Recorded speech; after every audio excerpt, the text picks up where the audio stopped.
Assalamualaikum warahmatullahi wabarakatuh. Salam sejahtera. Terima kasih Bapak Ibu sekalian, dari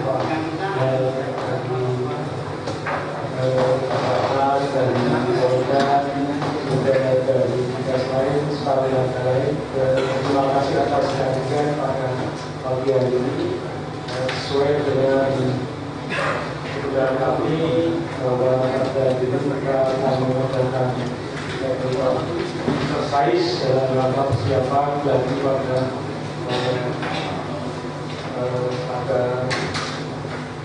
bulan ini atau bulan ini, yaitu bagi masalah kegiatan pada bangunan yang normatifat yang utuh, dan saya kira ini pertemuan yang sudah beberapa kali sehingga kita harapkan nanti pada pertemuan pada pagi hari ini akan dukungan Bapak Ibu sekalian bisa kita persiapkan, dan nanti ada saat lagi bisa kita laksanakan dengan sesuai dengan harapan kita. Memang kita juga berusaha menjadi setiap tahun kita mengadakan lagi sehingga bisa mempersiapkan kita agar kalau ada bencana, saya kira ini adalah kita juga, sehingga perlu banyak kita mengadakan lagi agar lebih, saya kira lebih siap dalam arti kita juga mungkin peralatan, logistik dan lainnya akan lebih siap karena dari Pak. Nah, saya kira sekali lagi kami mohon dukungan Bapak Ibu sekalian dalam gaji akan kita laksanakan bulan ini, dan agar nanti dua bulan ini sehingga nanti bulan ini akan bisa berjalan lancar, dan nanti harapannya kalau terjadi sesuatu pada lingkungan kita atau di daerah kita ini ataupun di daerah lain bisa menangannya secara makin bisa menangani dengan lebih baik daripada sebelumnya bencana yang terjadi di lingkungan kita. Saya kira ini saja harapan kami, silakan. Dan dengan mengucapkan saya memiliki acara berbentuk exercise rangka persiapan dari penanganan kedaruratan pada bangunan itu ini, kami mengatakan demikian. Terima kasih, mudah-mudahan pada kegiatan pada pagi dan siang hari ini bisa berjalan dengan baik, dan kami mengaturkan terima kasih sekali lagi, dan kami akhiri. Wassalamualaikum warahmatullahi wabarakatuh. Waalaikumsalam. Terima kasih kepada beliau Pak Heri Ancono, Kepala BPDY yang telah berkenan sambutan sekaligus membuka acara di kesempatan kali ini. Bapak sekalian, berikutnya kami mohon para fasilitator untuk menempati porsi di depan terlebih dahulu. Kami panggil Bapak Indrayanto, Bapak Ahwan, Ibu Angga, Bapak Agus. Bapak sekalian, biasanya kita akan melakukan tabletop exercise. Untuk itu nanti proses tabletop exercise akan dipimpin langsung oleh beliau Pak dengan Samsudin, Kasih Kedaruratan BPDY. Dan sebelum dimulai proses tabletop, berkenan sekali lagi posisi di depan mohon kami ditempati, dan teman-teman yang belakang yang sebagai peserta mohon maju di kursi yang ada di sebelah depannya. Mohon silakan teman-teman di kursi yang depannya. Baik, sebelumnya waktu akan dipimpin oleh Bapak Danang. Terima kasih. Bismillahirrahmanirrahim. Assalamualaikum warahmatullahi wabarakatuh. Selamat datang di BPDY lantai 2 dalam acara tabletop exercise. Kalau kami akan menyebutnya dari ruang, namun ada sedikit perbedaan di ruang ini, dan kita tidak ada tekanan waktu, jadi model-model diskusi santai, lalu bahas situasi sesuai dengan konteks yang akan kita kembangkan dalam diskusi. Tabletop exercise ini kita laksanakan sebagai bagian dari latihan yang disediakan oleh BPDY setiap tahunnya. Tahun ini kami mengambil tema, ada 2 jenis gladi. Yang pertama kali diselenggarakan di bulan Mei ini adalah operasi pertolongan dan penyelamatan pada bangunan runtuh. Ini juga dengan konteks juga bahwa tahun ini kita memperingati 10 tahun gempa ini, Pak. Bapak Ibu sekalian, dari 10 tahun yang lalu kita dilanda gempa besar. Gempanya skalanya menengah, namun dampaknya sangat besar, yaitu berupa banyak korban. Nah, tema kali ini adalah bagaimana kita memberi latihan ketika kita ada operasi pertolongan dan penyelamatan pada bangunan lantai banyak yang disebutkan oleh Bapak Kepala Bidang dan Logistik pada bangunan yang roboh. Untuk kita ketahui sekarang Yogyakarta ini sekarang seakan berlomba untuk bikin bangunan lantai banyak, sudah ada lantai menembus lantai 20 segala macam. Nah, ini kalau ada kejadian misalnya kita akan merespon itu. Nah, kemudian latihan ini akan kita selenggarakan, kita atur sesuai dengan sasarannya kalau tercapai, namun kita sediakan sampai pukul 15. Kemudian kita sudah mengundang banyak lembaga, dari 70 lembaga, dari kementerian, lembaga, dari Basarnas, dari BMKG, dari kita undang, KCPMK, SKPD kita undang. Kemudian sebelum menuju ke latihan ini kita sudah melakukan academic session atau sesi pembekalan. Pada waktu itu kita mengundang Basarnas, mengatakan apa itu ukur bansa, apa itu pertolongan kesehatan dan yang lainnya sudah dilakukan, bahkan sudah dilakukan drill pada waktu itu. Nah, kemudian hari ini kita akan menyelenggarakan exercise, ya. Dan nanti akan ada evaluasi. Evaluasi ini akan digunakan sebagai bahan bekal gladi 8 yang akan kita selenggarakan pada tanggal 21 Mei. Jadi hasil ini akan menentukan bagaimana besok operasi-operasi yang diselenggarakan. Kemudian nanti dari sesi pembukaan ini dalam selanjutnya referensi ini juga disebutkan. Kemudian yang hadir di sini adalah tadi sudah disebutkan fasilitatornya ada 4, Pak Budi, Pak Indra Yanto, Mbak Angreni, dan Pak Arman nanti akan memandu acara diskusi. Kemudian kita juga punya nanti misalnya ada rujukan segala macam, kita punya dari Korani, dari kesehatan, terutama dari Basarnas. Ada satu lagi namun belum hadir. Kemudian fasilitator nanti akan mengajukan pertanyaan pada peserta, kemudian peserta boleh atau memberikan jawaban dan menyuarakan pendapatnya. Kalau seperti ini bagaimana segala macam. Fasilitator bisa mengarahkan beberapa pertanyaan pada peserta tertentu, tetapi peserta lainnya juga dapat menambahkan atau komentar. Misalnya pertanyaan ini terkait dengan isu misalnya hotel ini. Temanya besok hotel pura-pura. Ini ada dari hotel. Ya. Bagaimana hotel sih melayani tamu asing itu, apa saja boleh nanti ditujukan pertama kali pada pihak. Tapi yang lainnya boleh menambahkan. Oh, kalau karakteristik wisatawan dari asing itu seperti ini. Nah, kemudian bisa dikembangkan. Kemudian fasilitator akan hasil diskusi lebih lanjut sehingga didapat pemahaman yang lebih baik dari setiap materi atau isu oleh seluruh peserta, dan ini akan dicatat sebagai bahan rekomendasi. Kita dalam gladi sesuai dengan rapat-rapat pembekalan sebelumnya ada 3 kali move yang kami selenggarakan. Move yang pertama itu untuk menggerakkan, ya, itu situasi yang dikembangkan akan jadi bahan diskusi. Itu 6 jam pertama. Jadi ketika nanti ajarkan 6 jam pertama, yang pertama itu 6 jam itu seperti apa situasinya. Kita bayangkan di lapangan seperti apa. Kemudian yang pertama 24 jam pertama. Karena untuk menangani bangunan runtuh kadang-kadang tidak cukup 6 jam. Besar ya. Kemudian ketiga itu sampai 72 jam pertama atau 3 hari. Ini yang saran 72 jam ini juga terkait dengan orang lebih dari 3 hari itu biasanya tidak selamat, kecuali yang mendapatkan alokasi makanan atau yang lainnya. Kemudian kita menggunakan produk menarik, semuanya bisa mendengarkan.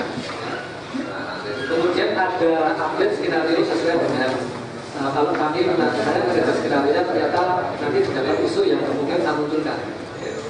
Lanjut. Ya, nanti ada bapak-bapak yang dari yang duduk di belakang temporari dari Puspantas dan dari Basarnas dan satu dari sama ulama. Ini kita dihadiri juga tim pengarah DPD ulama sama Aceh. Meskipun nanti ada Jakarta ya, nanti akan membuat catatan-catatan terhadap peristiwa titik ini dan jadikan bahan rekomendasi. Dan di belakang sana ada Mas Wahyu sebagai penanya rekomendasi, ada perekam proses dan notulen, ada Pak Diko Nugroho dan Pak Anas. Nanti akan mencatat, Bapak silakan aja. Ini susunannya, saya sebagai Kordali, fasilitatornya bertiga, saya juga merangkap manajer skenario, notulen dan keeper dan AR. Bapak sekalian adalah pelaku. Kalau ternyata instansinya ada banyak, nah nanti bisa rumuskan kebijakan instansinya seperti apa. Jangan sampai seperti di BPDD ada 3 bidang RR, bidang pendaluran logistik, bidang pendapat. Nah itu satu suara, satu lembaga. Bagian apa ya? Misalnya satu lembaga antara bagian SDM-nya dengan bagian peralatan beda pendapat. Nah, nanti membuat bingung. Yang lainnya akan jadi observer. Nah, untuk bapak-bapak peserta nanti memberikan masukan sebagai pelaku dari organisasi terkait. Kemudian mengidentifikasi anggaran perlu diangkat untuk dikoordinasikan lebih lanjut dengan pemangku kepentingan yang lain. Makanya dari sini nanti kita awali dengan pertemuan singkat, tolong sebutkan nama dan dari lembaga apa. Sehingga hadirin ini tahu. Kemudian mengikuti aturan yang ditetapkan oleh lembaga. Next. Ya, yang lainnya kita juga menghadirkan bukan pelaku tapi boleh hadir observer yang akan hadir. Nah ini Bapak Ibu sekalian, jadi PUR 1, PUR 2, PUR 3. Ini susunannya. Nah ini pembagiannya nanti sesuai dengan hasil pertemuan Tabletop exercise, pertemuan Tabletop exercise sebelumnya. Kita membagi sektor itu ada 8.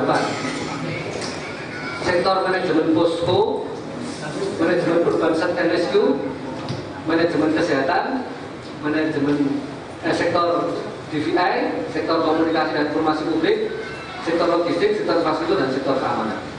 Nah ini pembagiannya. Apakah masih seperti itu pembagiannya? Monggo dah diatur. Karena saya baca juga di manualnya negara lain, tim SAT dan tim rescue itu dibedakan. Apakah masih seperti itu? Nah, monggo. Ini misalnya gitu. Ternyata ada tim SAT, ada tim rescue-nya.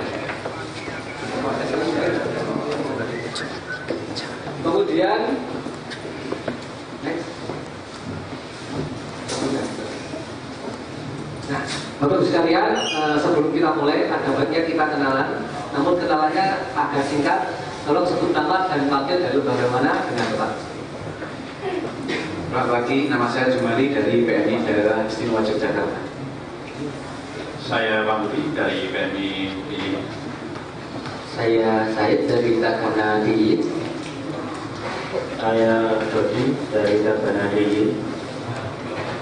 Saya Siska dari Rumah Sakit Bethesda. Saya Indro dari Rumah Sakit Bethesda. Saya Agus dari Bidokes Polda DIY. Saya dengan Maulana Bidokes Polda DIY. Mohon izin, saya dengan Kasiat dari Brimob. Terima kasih. Sulaiman dari Rapi. Uwinarto Rapi DIY. Sulistianto dan Dimas dari Satpol PP DIY. Wamen Eko dari Dinsabara Polda DIY. Saya Giarto dari Dinsabara Polda DIY. Selamat pagi, saya Bayu dari Hotel Ibistan Jogja. Selamat pagi, saya Budi dari Hotel Ibistan.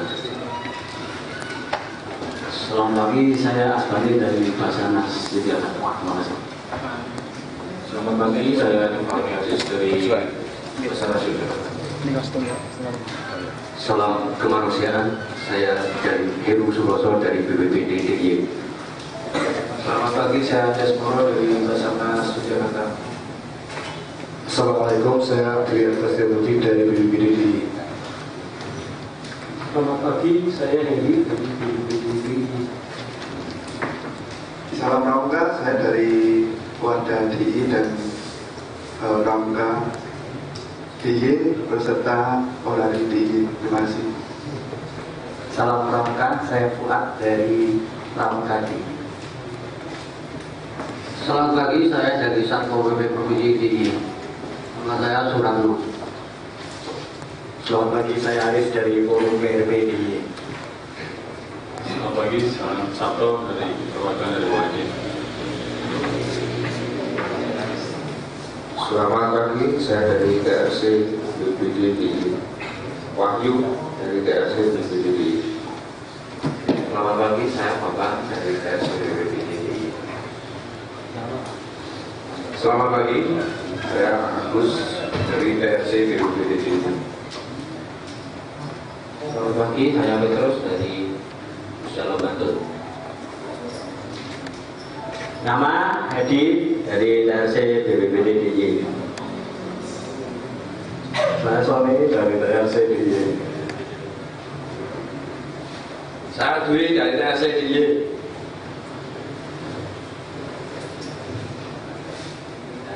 Yang sirik dulu. Selamat pagi, saya Ana dari Dinas Sosial DI. Selamat pagi, saya Priyanti dari Pusdalab DIY. Selamat pagi, saya Lukman Hakim dari Pusdalab BPD DIY. Assalamualaikum, saya Indra dari PKU Bantul. Saya Latif dari PKU Bantul. Selamat pagi, saya Wahyu dari Pusdalo DI. Saya Aan dari Pusdalo DIY. Selamat pagi, saya Marti dari YU Yakub Yogyakarta. Selamat pagi, saya Nova dari TRC BPBD DI.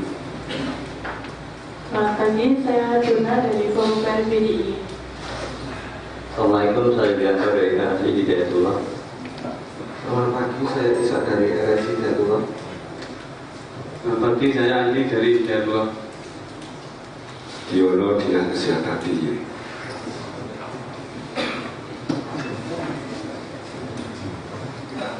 Selamat pagi, saya Marianto dari BPBD DIY. Assalamualaikum, saya Rahmat Hussein, Unsur Pengarah BNPB.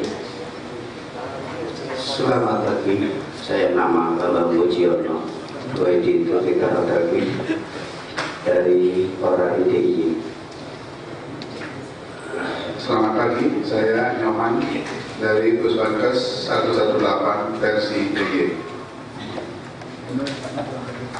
Selamat pagi semua, saya Awalio dari Badan Usaha Nasional Demokrasi. Terima kasih. Selamat pagi, Diono dari BPD Lodrobo. Terima kasih.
Tenggara itu ya, daerah masih sama lah, daerah sana, daerah Wonogiri lah, Pleret, dengan kedalaman 10 km, duluan 11 sekarang 10 km.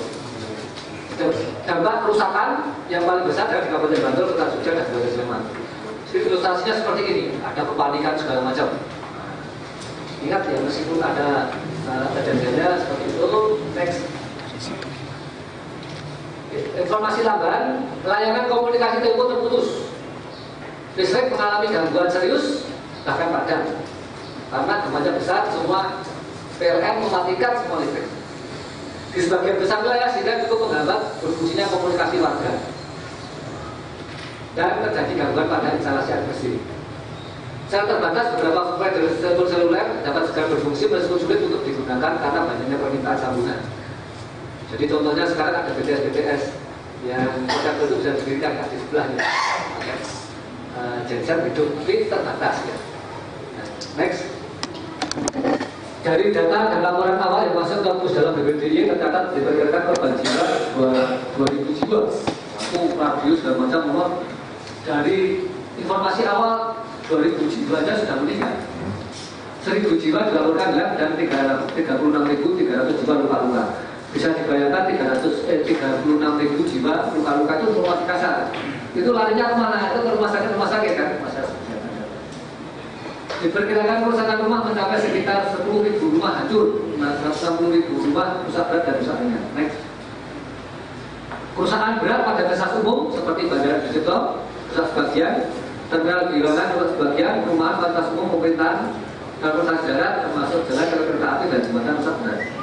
Layanan telekomunikasi dan listrik terganggu, perlu sistem komunikasi darat, rumah sakit, sekolah dan fasilitas publik lainnya. Jadi sekolah-sekolah juga rusak. Masyarakat dibantu relawan dengan kemampuan mereka masing-masing menangani kedaulatan wilayah masing-masing.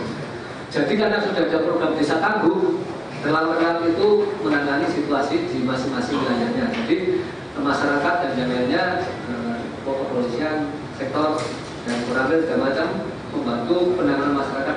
Namun ini contoh gambar 2006 di Bandar atau tsunami katanya. Next. Nah, kita masuk ke buku pertama adalah 6 jam pertama.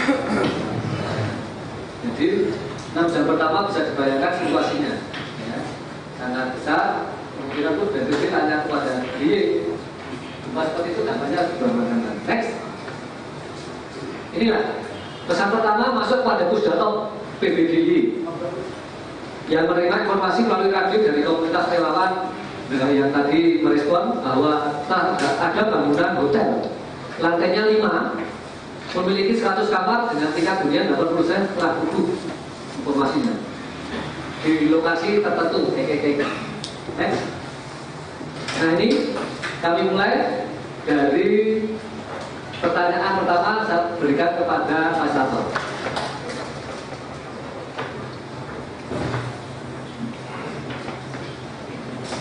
Baik, Bapak sekalian, jadi alat yang kita berikan kepada Bapak sekalian nanti bisa menyampaikan dalam bentuk verbal dan juga bisa menulis ke dalam kertas yang sudah ada di depan meja Bapak sekalian. Nanti teman-teman saya akan membantu untuk menempelkan biar agar mempermudah proses waktunya. Pak Dana sudah menyampaikan terkait dengan proses di 6 jam pertama. Jadi Bapak sekalian nanti menyampaikan kepada kita semua terkait dengan seluruh alukan yang ada di sini, baik itu dari BPD, dari SKPD maupun dari pemerintah. Kita mencoba membagi di 7 klaster. Ada urutan SAP, kesehatan, komunikasi, posko, keamanan, infrastruktur, logistik, dan respon Bapak Ibu terkait dengan fase 6 jam pertama ini nanti. Bapak Ibu akan menuliskan presentasi ini dengan spidol Bapak Ibu sekalian, disertai dengan lembaga atau institusi Bapak Ibu sekalian. Sehingga misalnya katakanlah api di 6 jam pertama di fase apa yang disebabkan apa saja yang disebabkan segera dalam Pujalop. Itu nanti maka Pujalop akan menulis beberapa hal yang terkait dengan apa yang akan beliau lakukan dengan menulis di kertas putih itu. Nah, sebelum pertanyaan masuk, Bapak Ibu, apakah ada teman-teman yang belum mendapatkan akses untuk menulis? Baik, kalau begitu mungkin bisa dibantu oleh Mas Arman, Mbak Angga untuk ya. Jadi nanti satu respon, satu kertas.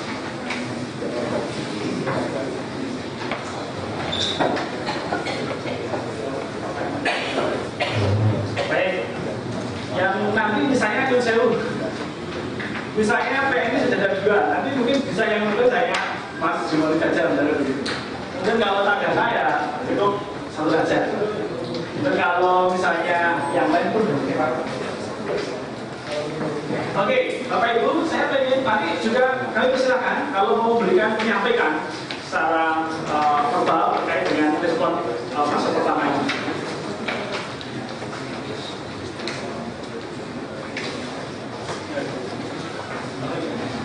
Kami ingatkan juga bahwa tentu tidak harus dipaksakan Bapak Ibu menulis sekiranya kemudian Bapak Ibu tidak punya kegiatan dalam fase-fase ini. Saya mencoba untuk mengajak Bapak Ibu kembali bahwa respon Bapak Ibu adalah berdasar SOP yang telah Bapak Ibu punya. Jadi kalau Basarnas itu SOP-nya di fase ini maka nanti Bapak Ibu akan menulis dengan SOP-nya. Bagi yang belum punya SOP, ya silakan Bapak Ibu akan menulis. Tetap harapan kami adalah berdasar SOP fase pertama ini. Baik, silakan ditulis di kertas Bapak Ibu sekalian. Di fase 6 jam pertama terkait dengan kejadian yang tadi disampaikan Pak Danang, kira-kira apa yang dilakukan oleh Bapak Ibu sekalian sesuai dengan fase itu. Jadi bentuk respon seperti apa yang dilakukan oleh Bapak Ibu sebagai lembaga TNI, Tagana, Basarnas, API, Orari, rumah sakit, dinas dan sebagainya dalam fase 6 jam pertama. Silakan Anda tulis di kertas Bapak Ibu sekalian.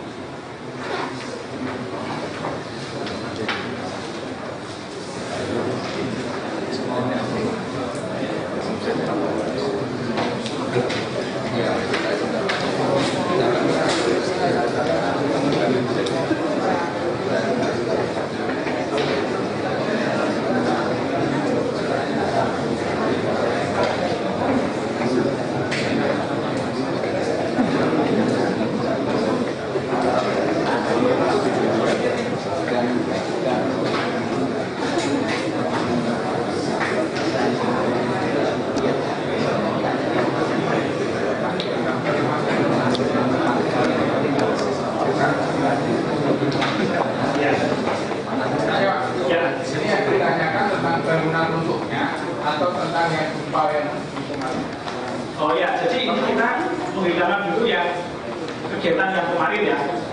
Jadi ini kembali kita dalam skop yang lebih luas.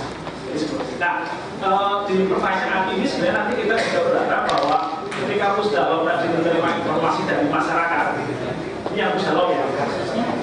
Kira-kira ketika Pusdalom itu menerima informasi dari masyarakat, apa yang akan dilakukan oleh para teman-teman Pusdalom?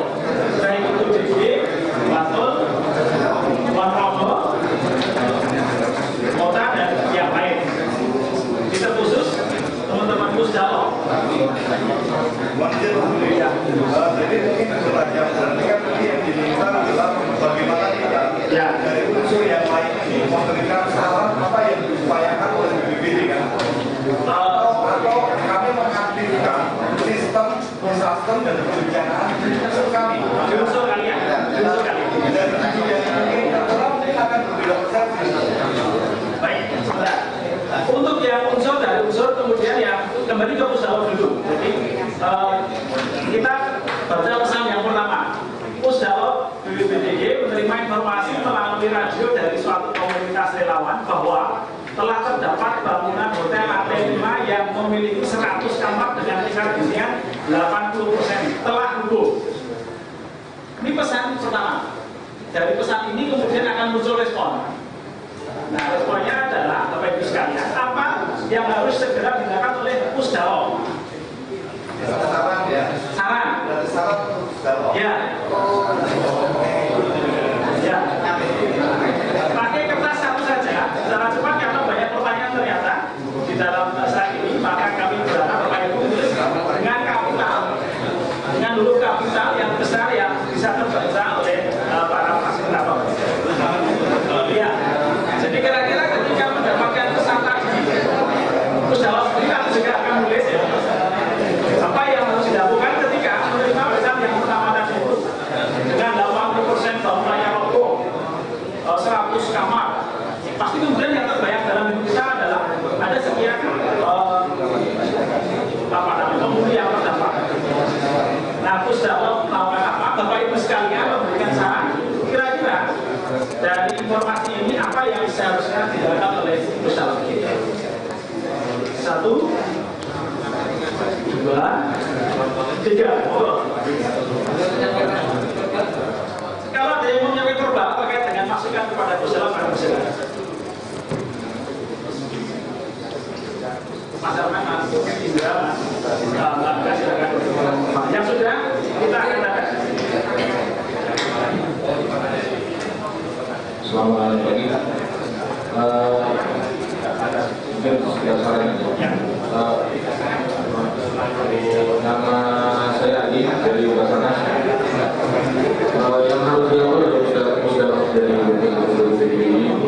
Mungkin yang pertama dari yang sudah harus aktif adalah tim cepat. Tim cepat sudah menilai bangunan mana yang terdampak yang kerusakannya cukup parah dan diperkirakan banyak korban. Kemudian mungkin dari intelijen cepat itu berkaitan dengan intelijen. Intelijen ini harus berjalan juga mencari ketika kemarin itu sudah disampaikan untuk blueprint. Nah, itu mungkin blueprintnya itu harus dicari. Blueprint untuk bangunan. Jadi sebagai tim kita harus tahu konstruksi bangunan seperti apa. Apakah dengan bentuk runtuhan seperti ini stabil atau tidak?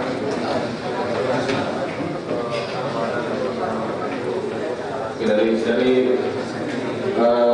setelah itu data-data sudah terkumpul, tim Urbanker itu bisa bergerak berdasarkan informasi dari teman-teman dari Terima kasih. Saya kira poinnya adalah ini tim untuk proses assessment. Terima kasih Mas Haji. Sambil Bapak Ibu yang lain ditulis di kertas dan silakan yang sudah nanti kacung kertasnya diajukan biar nanti diambil dari teman fasilitator biar segera ya. Barangkali ada yang lain sambil teman-teman masih menulis. Silakan. Kalau ada yang mau menyampaikan secara verbal terkait dengan masukan, terkait dengan respon Pusdalok seperti apa ketika ya, jadi kalau dari Mas Haji tadi dari Basarnas mengirimkan TRC.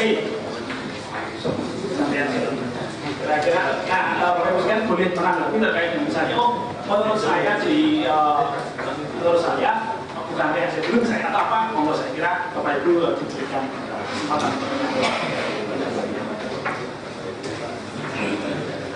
Yang sudah silakan nanti kertasnya dicongkan ke atas biar ditempel sekali lagi ditulis nama dari instansi yang saya bagaimana. Ada yang mau putar? Terus kalau mau putar? Baik.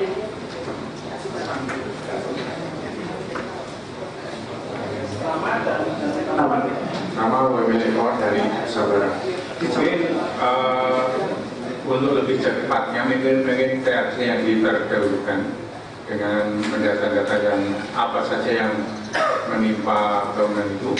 Mungkin setelah ada data itu mungkin bisa disampaikan ke piket kami yang ada di Polda DIY mungkin untuk mempersiapkan personel untuk pengamanan status quo-nya. Dan kita juga mungkin ada unit pamatnya mungkin bisa nanti kita bisa koordinasi sama instansi terkait. Baik ya, saya kira kalau memberikan tambahan masukan dari setelah TRC kemudian melakukan kontak dengan Sabara terkait dengan proses-proses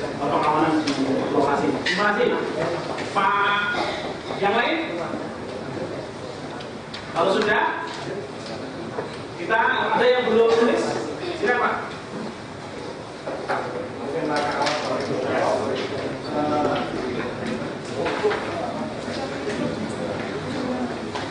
Dengan ada kejadian tersebut, Pusdawan yang tadi sebagai pusat data diaktifkan menjadi posko, sehingga seluruh peralatan dan alat komunikasi juga harus disiapkan untuk menerima informasi-informasi yang akan diberikan oleh tim reaksi cepat yang melakukan asesmen data di lapangan. Terima kasih. Baik, terima kasih. Ada masukan yang berbeda, kemudian mengaktifkan posko di Pusdalog untuk memfungsikan operasi dan seterusnya. Bapak Ibu boleh memberikan sanggahan, misalnya ada komentar yang berbeda, kami persilakan untuk melengkapi diskusi di hari ini.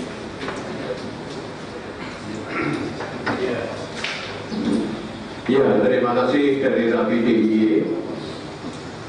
Perlu diingat bahwa gempa bumi yang terjadi 2006 itu listrik mati, komunikasi sebagian hidup tapi overload kan.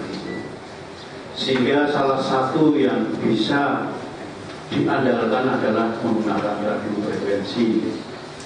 Untuk itu Pusdalog, saya mohon nanti kalau ada kejadian yang seperti itu segera secara spontan langsung menyiapkan tempat masing-masing stakeholder Rapi, Orari yang berbau komunikasi kumpulkan aja di situ dulu untuk membantu komunikasi ini yang pertama.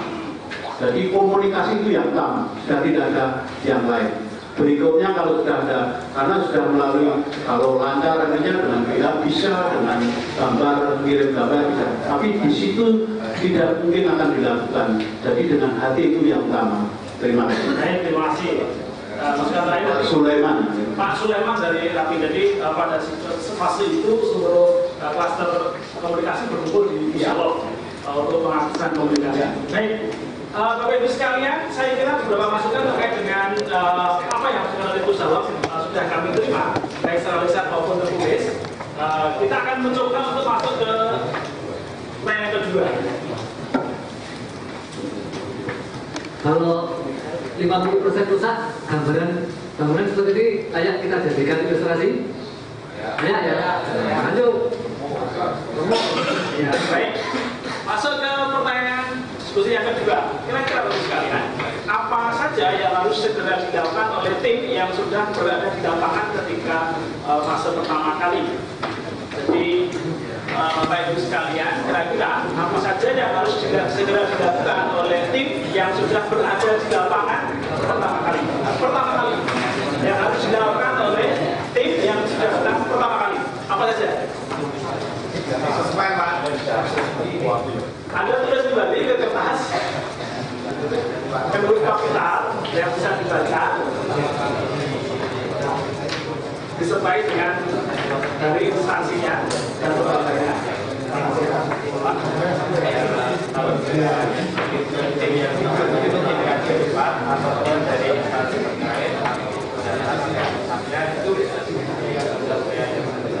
Oke, baik. Saya menarik.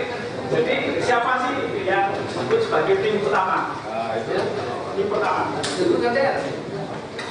Ini pertama tadi kan dari Pusdalog secara proporsi menyampaikan TRC.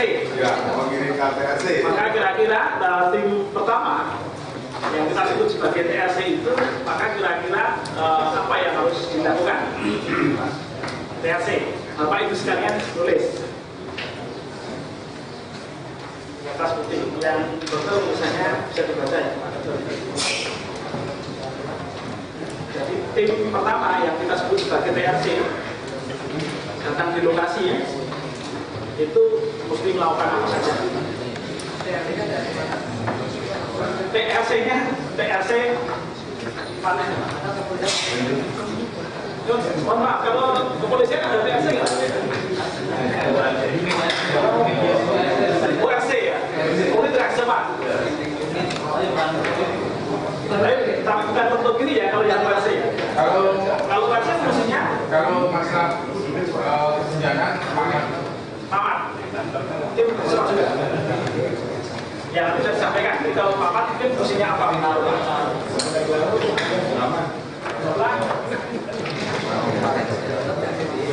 Jadi anggaplah THC tinggi. Jadi anggaplah THC tinggi. Kira-kira Bapak Ibu sekalian akan menulis apa saja yang harus dilakukan dengan THC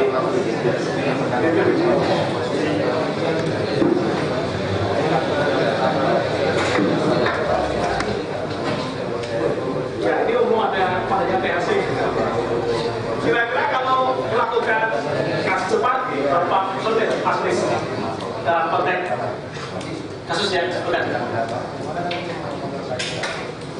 Assalamualaikum warahmatullahi wabarakatuh. Kalau dalam konteks bencana yang masih seperti ini, kalau kaitannya dengan personel THCBP di sini ada 32 orang, itu akan hilang setelah mulai bencana yang begitu masif. Tapi THC mempunyai banyak sekali jaringan. Di pesisir, THC mempunyai jaringan di Sanglimas, dari ujung barat pantai sampai dengan ujung barat timur pantai selatan di wilayah Gidi. Untuk di wilayah Merapi, THC punya jaringan dari ujung barat, dari Tempel, mulai Tempel sampai dengan Sunen. Saya pikir THC akan menggunakan jaringan-jaringan tersebut. Di wilayah kota banyak sekali komunitas, baik komunitas komunikasi, komunitas relawan yang lain. Jadi THC dari 32 orang itu tidak akan jadi apa-apa tanpa ada jaringan-jaringan yang ada selama ini. Jadi THC di sini akan menghidupkan jaringan-jaringan tersebut untuk membantu dalam konteks asesmen. Tupoksi THC adalah yang pertama harus tahu apa yang sedang terjadi. Yang kedua, seberapa besar dampak. Itu yang paling utama untuk diketahui. Ya, kalau kasusnya ini Mas Riz, kasusnya ini ketika dalam memberikan informasi melalui radio dari suatu komunitas relawan bahwa telah terdapat bangunan hotel lantai 5 yang bersama dengan katanya misalnya Bogor. Kira-kira dengan kasus yang ini berapa THC yang akan diberikan? Saya sepakat dengan apa yang disampaikan oleh teman-teman Basarnas. Dalam kaitannya collapse structure search and rescue harus diketahui adalah blueprint dari bangunan tersebut. Itu yang pertama harus segera diketahui oleh THC untuk bisa didistribusikan kepada tim CSSR. Berapa orang yang dengan kirim kira-kira? Kalau untuk itu kasus tim ini sebenarnya tidak terlalu banyak karena kita bisa langsung cukup dengan 5 sampai 1 tim lah 5 orang. 5 sampai ya, oke. Ini berarti memperjelas bahwa ketika kita mengambil kasus yang ini 5 orang THC akan dikirimkan ke lokasinya. Nah, Bapak Ibu yang belum sempat menulis atau mau ditambahi boleh, kira-kira 5 orang itu mesti apa yang harus dilakukan di lokasi tersebut. Nah, termasuk tadi ketika THC menyebut blueprint ya. Blueprint ya, bangunan itu. Kalau alatnya apa saja Mas biasanya kalau di alat yang dibawa oleh teman-teman THC ketika masuk di lokasi kejadian seperti itu. Kalau blueprint kita ini ya koordinasi dengan instansi terkait belum memerlukan peralatan karena itu menjadi domainnya tim SAR nantinya untuk kaitannya dengan masuk. THC akan membantu kaitannya dengan responder juga akan membantu terutama untuk mengenal tadi itu blueprint yang ada. Terima kasih Pak Kris. Ya, jadi yang lain kalau sudah selesai silakan diacungkan kertasnya dari diambil sambil kira-kira ada nggak yang menyampaikan? Oh ya, silakan Pak Asyad. Saya hanya menambahkan. Nama? Adalah Pak Asyad dari Bimo. Kalau kita lihat lokasi seperti itu, apa yang disampaikan Pak Pris ini memang benar. Tapi juga tidak menutup kemungkinan ini harus kita bagi ring-ringnya dari ring paling luar, tengah maupun dalam. Mungkin yang dibahas oleh Pak Pris tadi mungkin itu ring dalamnya. Karena dengan kondisi seperti ini untuk tim rescue-nya sangat berbahaya masuk. Jadi kemudian untuk ring tengah ini paling enggak tim dari kesehatan. Apabila ada korban yang kita ketemukan segera masukkan kemudian dibawa tim dari medis. Nah, kemudian ring yang terluar ini untuk pengamanan karena masyarakat kita itu sangat antusias sekali kadang-kadang melihat seperti ini bukan segera menolong, bahkan jadi tontonan. Jadi ring yang terluar ini segera untuk buka akses untuk rescue. Makasih Pak Syed, artinya apa yang disampaikan terkait dengan pola respon. Kembali, tadi terima kasih masukannya. Bapak Ibu sekalian, ada pertanyaan nanti ketika tadi TRC butuh blueprint. Itu kira-kira kalau blueprint misalnya hotel itu siapa yang punya ya? Atau siapa Pak?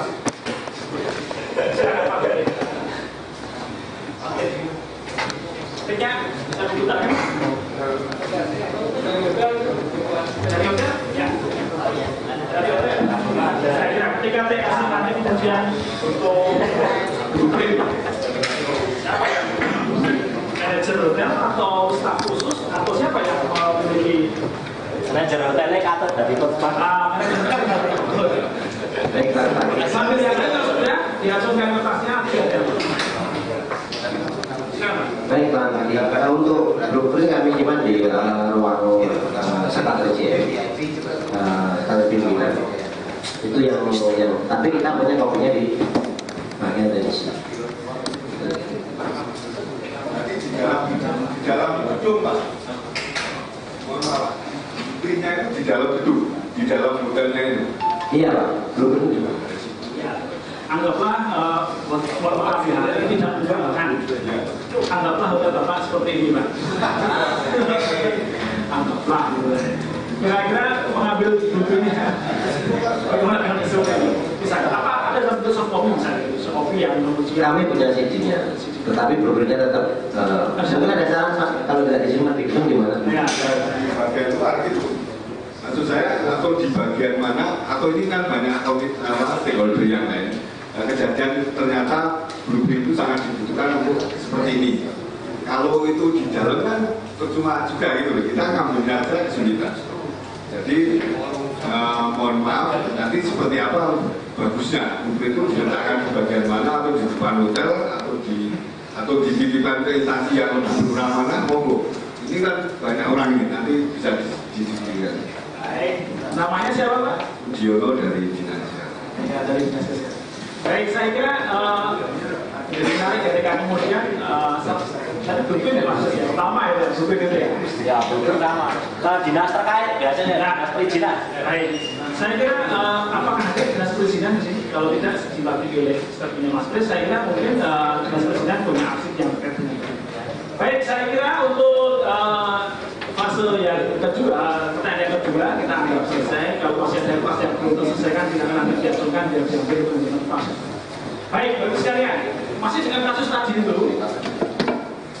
pertanyaannya adalah kira-kira apa saja kesulitan yang didapatkan ketika melakukan rapid assessment.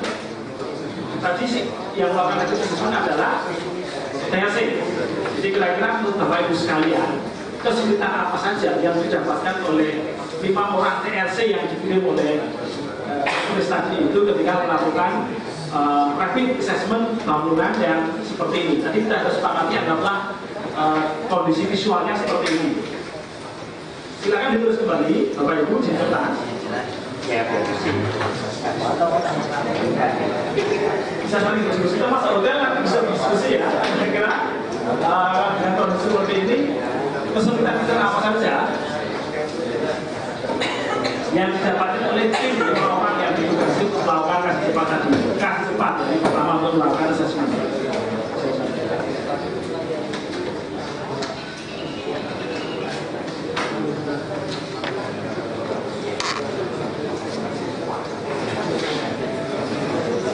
Sekarang kalau ada yang memberikan kesan analisa, kira-kira mendapatkan atau visualisasikan kondisi yang seperti itu, maka gambaran secara umumnya ya tentu kalau berpikir terkait dengan assessment ini tidak hanya dalam bentuk fisik bangun saja ya, tapi para penghuninya yang terdampak termasuk aset-asetnya begitu. Karena kalau kita berbicara mengenai penyelamatan tentu tidak hanya bangunan manusia, tapi di dalamnya juga termasuk aset-aset yang terdampak di dalamnya.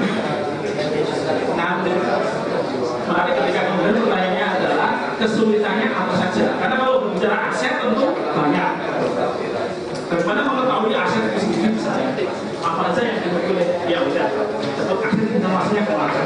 Silakan ditulis. Pak Ibu di kertas putih. Kalau yang sudah kehabisan nanti langsung rasakan biar saya termasuk komentar kembali dari teman-teman TRC selain masukan dari Bapak sekalian.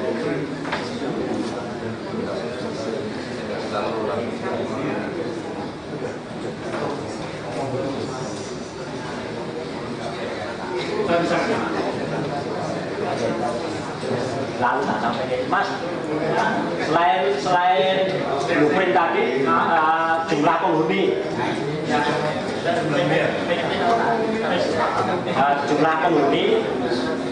jumlah penghuni sama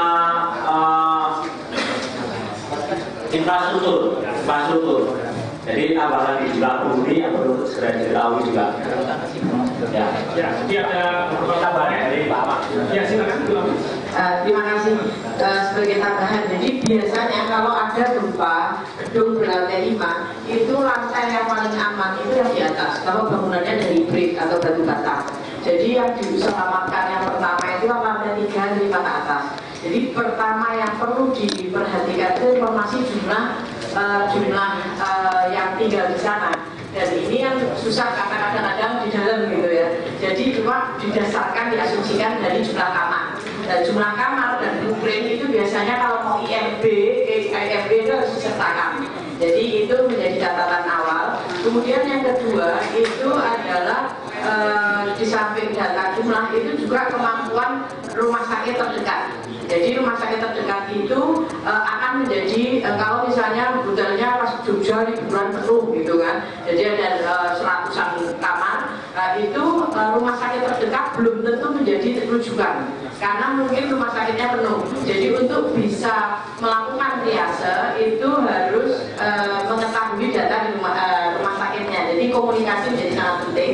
Kemudian infrastruktur tadi yang juga di awal itu infrastruktur untuk menentukan keamanan gedungnya. Jadi itu penting nanti untuk apakah alat seperti apa yang dibutuhkan. Tidak setiap orang datang langsung evakuasi. Nah itu nanti akan kemudian malah jadi kacau di tempat. Jadi ada mekanisme nanti yang saat ini belum disampaikan di depan.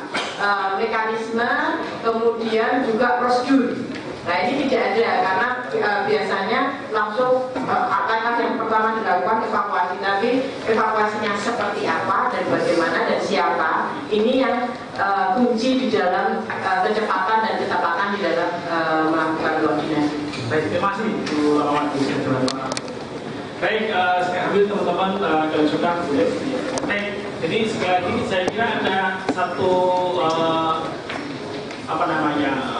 bahwa waktu yang sangat terkait utama ketika dalam kondisi seperti ini adalah tentu ada dinas perizinan yang menjadi bagian tidak terpisahkan dari respon pertama dengan tim. Baik, kita lanjutkan. Kalau ada yang masih berpendapat dan mau menyampaikan, nanti kita berikan kesempatan. Baik, masuk yang berikutnya. Jadi berdasarkan kajian awal yang dilaksanakan TRC BPBD dari penghuni hotel pada saat kejadian itu terdapat 20% warga negara asing. Mereka tidak perlu kita perjelas asingnya mana. Tingkat kerusakan diperkirakan 60% dari total bangunan dengan tingkat hunian. Ini hasil dari kajian analisis revitisme dari tim TRC. Nah, pertanyaannya dari hasil kajiannya teman-teman dari TRC, pertanyaan kepada ibu sekalian untuk memberikan masukan. Seperti apa pos komando yang perlu dibangun di lokasi? Seperti apa pos komando yang perlu dibangun di lokasi? Yang kedua, fasilitas apa saja yang perlu disediakan di pos komando tersebut? Karena tentu bahwa asumsinya pasti setelah itu setiap yang sebagai Pak Kasihan, Basarnas dan yang lain dalam waktu yang tidak begitu lama, maka teman-teman dari lembaga-lembaga dan seterusnya akan melakukan respon di lokasi tersebut. Maka secara cepat setelah kajian awal tadi dari TRC, ketemulah data yang terinformasikan, kemudian setelah itu pertanyaannya adalah sekalian, seperti apa pos komando yang perlu dibangun di lokasi? Fasilitasnya apa saja? Sehingga nanti pos komando itu benar-benar bisa menggerakkan seluruh para pelaku respon di kejadian tersebut. Kami persilakan kita speaker. Sambil yang lain tulis, kami persilakan kembali kalau ada yang mau menyampaikan statement. Dari kita juga begini.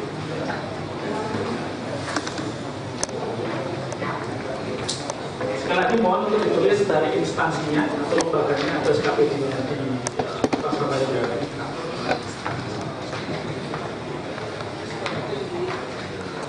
Ada yang mau berpendapat? Silakan Pak.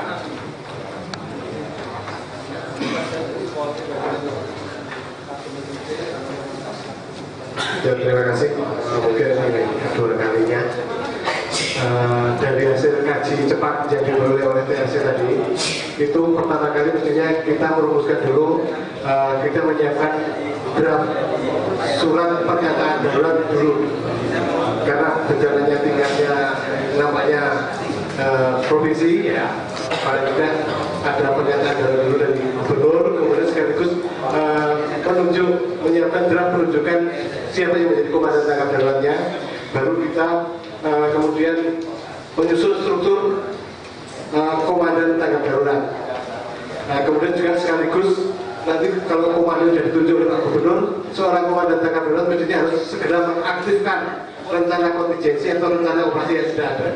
Pertama kali itu sebelum rencana operasi itu disusun. Terima kasih. Baik, terima kasih Pak. Pertanyaan ini adalah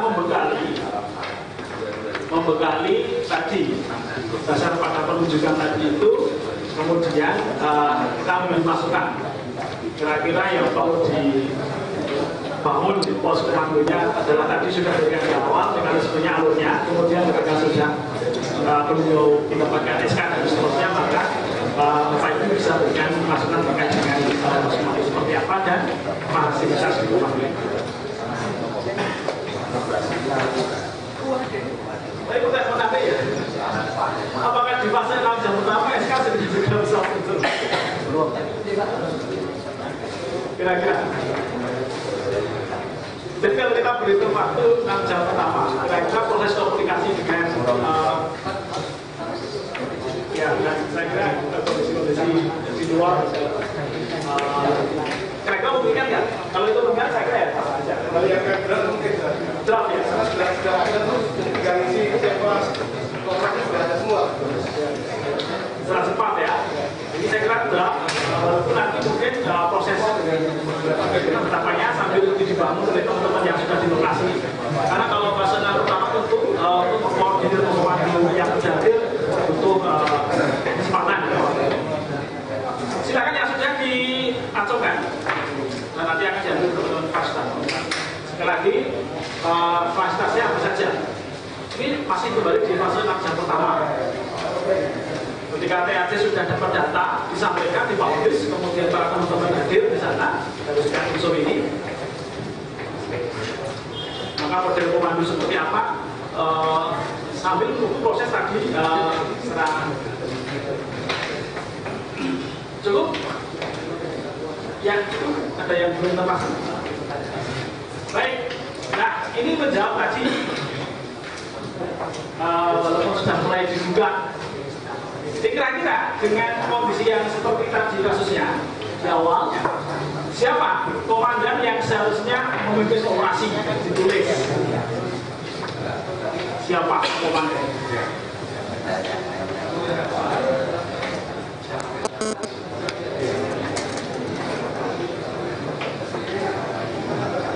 Ya. Mungkin sebelum ke ini kan tadi TRC melakukan asesmen, kemudian hasil asesmen itu dilaporkan kembali ke Pusdatok. Kemudian dari hasilnya tadi itu perlu ada pos komandan dan sebagainya. Tapi itu baru ini gitu kan ya. Terima kasih Mas.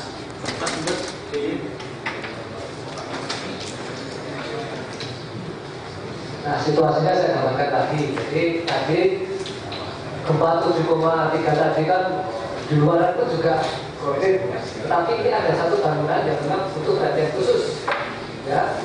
Jadi nanti bangunan lantai satu tadi bersama relawan ditolong. Tapi ini bangunan khusus kayak gedung-gedung yang juga ada yang roboh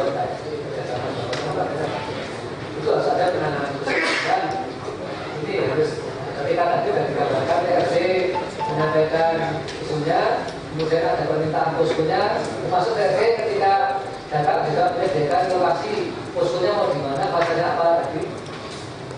Sekarang melihat penanganan yang seperti ini, kira-kira siapa yang akan melit operasi ini? Nanti ini juga akan kita tunjuk pas waktu nanti 28 tanggal 21 ya, nanti mengisi poskonya. Jadi poskonya ada dua, pos Pusdalop, nanti isinya Pak Gubernur, Kepala Polres KPD, Kepala Dinas itu ada Pusdalop. Karena untuk menangani bencana besar, namun di lapangan ada pos lapangan. Nah itu yang memimpin siapa? Ini ada dari polisian, militer, dari komandan yang ada di lokasi bukan untuk yang seluruh diri, ada di lapangan setelah perdagangan fasilitas poskonya disiapkan.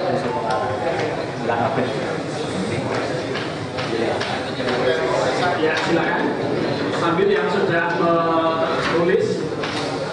Adanya ada isu penyelamatan, ada isu kesehatan, ada isu logistik, ada isu komunikasi, tadi ada sektornya ada SAR, komunikasi, posko, keamanan, Ya, dari KPD Sulaiman, komandan yang harus memimpin operasi itu paling tidak sudah ada rekomendasi dari Pusdalop.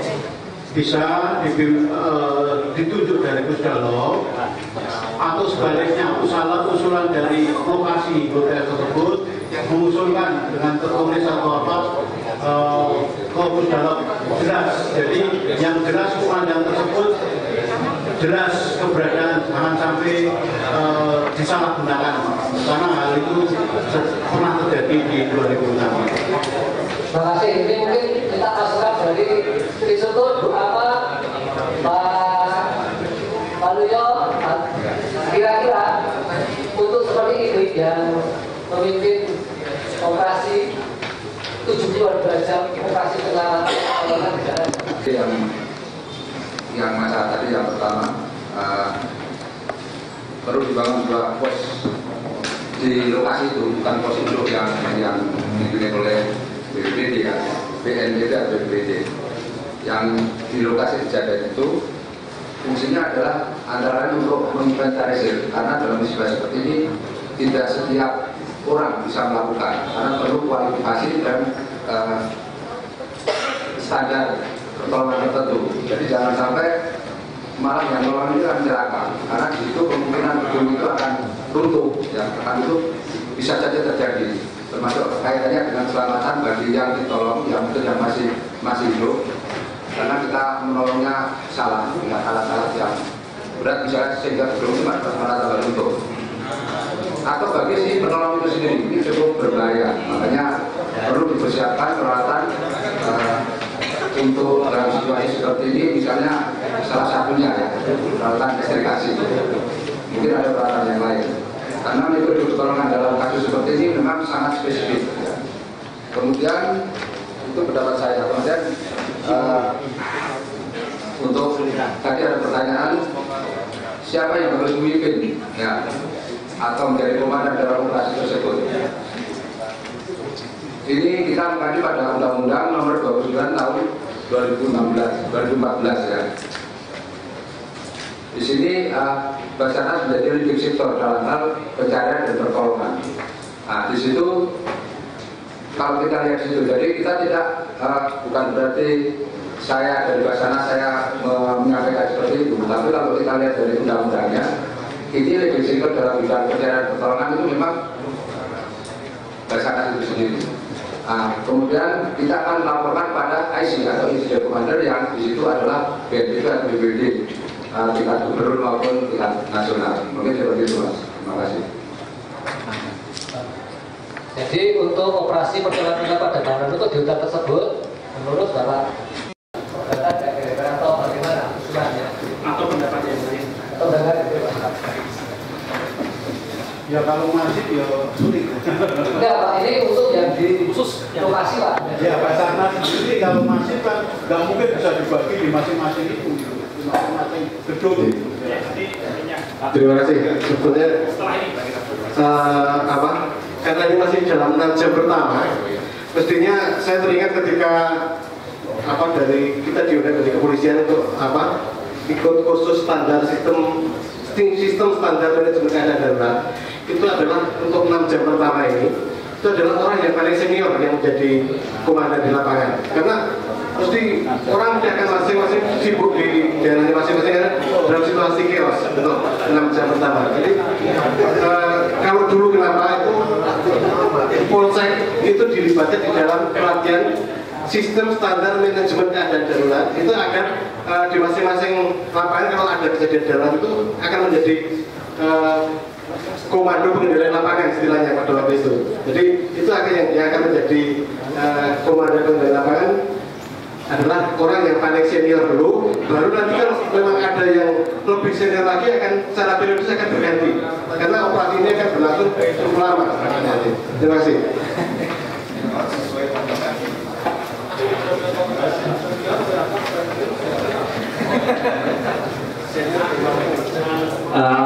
Saya akan kembali ke tupoksi TRC tadi. TRC juga akan merekomendasikan bahwa di satu bangunan ini, kasus di gedung yang runtuh, dibutuhkan sebuah operasi SAR. Di sini lebih spesifik lagi collapse search and rescue. Maka BPBD DIY sebagai leading sektor dalam kaitannya bencana gempa secara keseluruhan akan menunjuk Basarnas untuk mengampu proses operasi SAR di satu tempat tersebut. Saya pikir itu. Jadi benar apa yang dikatakan Pak Kansar Jogja bahwasannya sesuai dengan Undang-Undang Nomor 29 proses pertolongan dan penyelamatan Basarnas mempunyai tugas untuk sebagai sektor. Terima kasih. Ya, jadi karena sudah batasnya khusus Pak, khusus sebetulnya kondisinya seperti ini. Salah dan tadi ilustrasinya ada banyak orang terjebak di dalam banjir. Tadi ini saya rasa perlu personel khusus yang menangani. Relawan pun juga relawan khusus, pasukan yang ini khusus. Baik, sebelum ke pertanyaan yang berikutnya sudah lagi. Terima kasih. Jadi dalam kejadian bencana yang masif biasanya ICS itu atau Incident Command System itu yang luas. Jadi yang mengkomando secara keseluruhan. Sementara di tiap lokasi itu biasanya ada IOC atau Emergency Operation untuk yang operasionalnya. Dan operasionalnya itu komandannya itu yang disepakati di situ. Hanya yang melakukan pertolongan itu diinstruksikan yang punya kemampuan. Dan sebetulnya ini yang perlu disepakati dan mungkin ini juga usulan buat BPBD DIY, struktur-struktur komando hubungan antar pelaku ini bisa digambar dan dipegang oleh semua stakeholder. Jadi kemana arahnya, misalnya kalau itu ada 3 bangunan runtuh di kota Jogja atau 4, yang mana dulu yang mau diselamatkan. Ini kan kasusnya cuma 1 misalnya, padahal sekarang hotel banyak sekali. Dan kalau ada gempa ini sudah 166 yang antri hotelnya di banyak yang lantai 67 misalnya. Ini juga mana yang mau didahulukan. Jadi IOC itu bisa ada di banyak tempat. Kemudian nanti juga Basarnas itu bisa berbagi. Mungkin Basarnas juga punya list siapa saja yang sudah terlatih. Nah ini list siapa saja orang yang terlatih untuk bangunan, karena urban disaster dengan yang remote, yang kota dengan kota kan ininya beda ya. Jadi gedungnya banyak. Ini list siapa yang punya kemampuan untuk di collapse building itu perlu ada. Kemudian sehingga kalau nanti ada beberapa yang runtuh itu bisa langsung di respon. Itu yang pertama. Kemudian juga perlu ada safety-nya sendiri. Kenapa kok tidak semua orang boleh menolong walaupun sudah dilatih? Karena tidak semua memahami bangunan beda dengan water rescue dan sebagainya. Jadi ini tim-tim kecil, baik itu nanti dari tim yang sudah dilatih mau Mapala dan yang lain, itu bisa masuk listnya Basarnas kalau Basarnas itu ditunjuk. Dan kemarin juga waktu di rapat pendahuluan saya sampaikan juga mungkin tidak hanya search and rescue skill-nya. Jadi kalau saya sampaikan pengalaman yang seperti di Amerika, yang data pertama mungkin bukan search and rescue yang dilatih, mungkin psikolognya atau dokternya. Jadi mengkomfort supaya kalau tidak bisa ditarik cukup lama, dia tidak panik dan malah kejatuhan dan sebagainya. Jadi satu tim Basarnas itu mesti ada, kalau yang bagus itu ada dokternya, ada psikolognya dan engineer-nya untuk melihat itu, dan ini bisa tim itu bisa dimulai disosialisasikan ya untuk menarik tiap-tiap kursi itu. Terima kasih masukannya pertama. Memang ini juga masukan pada BPD agar membentuk kayak model tim ya, tim tipe 1, tim tipe 2, tim tipe 3, tim tipe 4, kemudian di masing-masing wilayah itu punya kadernya. Karena tidak semua, misalnya di BPD itu tidak semuanya mampu untuk menangani. Demikian juga mungkin kalau itu ada pekaderannya, itu jadi kalau ada penugasan tadi seperti yang dijelaskan Pak, sampaikan Pak Dwi, orang-orangnya listnya rosternya itu dikirim untuk mimpin ini. Jadi kita ketemu. Nah, sampai sekarang kan, tapi itu sangat bagus. Dan ini tadi kalau mau belum menurut sebenarnya, kalau posisi DIY seperti ini, tadi Bu mau menambahkan ada kemungkinan yang hotel atau bangunan lantai tingginya yang menunggu tidak hanya satu ini, karena sudah banyak, mungkin ada 5 atau 10, mungkin kerepotan semua. Tetapi untuk yang sekarang kira-kira siapa yang paling pas untuk memimpin operasi penyelamatan, pertolongan dan penyelamatan di gedung seperti ini? Ya sekarang ya siap Basarnas. Ya, tadi itu sudah. Ya, kalau sudah ya berarti besok komandannya Basarnas. Memimpin operasi sekarang masuk ke sini.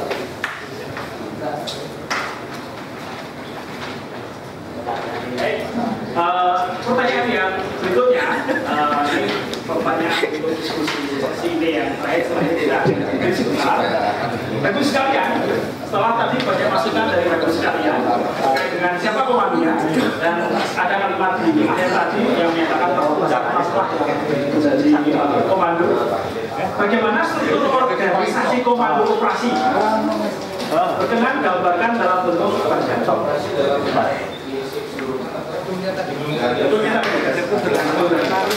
Yang dilakukan dalam bentuk bagian. Ayo silakan.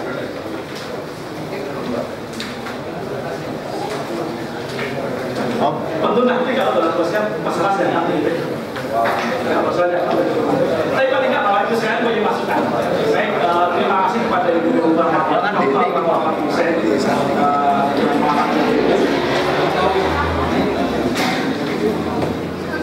Jadi paling nggak Bapak Ibu memberikan masukan terkait dengan bagian komando yang ada di lokasi. Ini sesi yang pertama, dan setelah itu kita akan beri untuk lanjut ke diskusi